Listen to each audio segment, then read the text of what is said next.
Кайнаган сүткө азыр мен сармай кошом. Сармайдын ордуна сливочный масло кошсоңуздар болот, кстати. Потом бал кошом.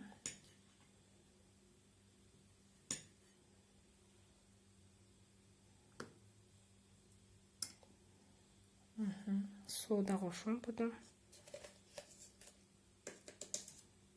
Ушунча жетет.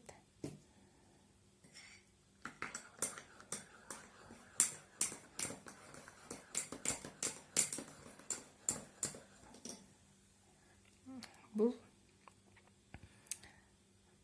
5% йод. Мындан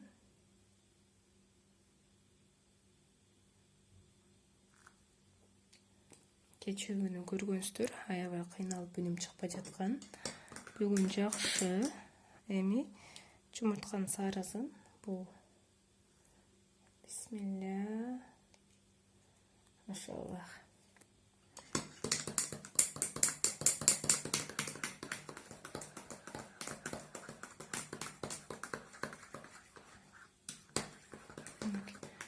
Соңтор көргөндөй сонунда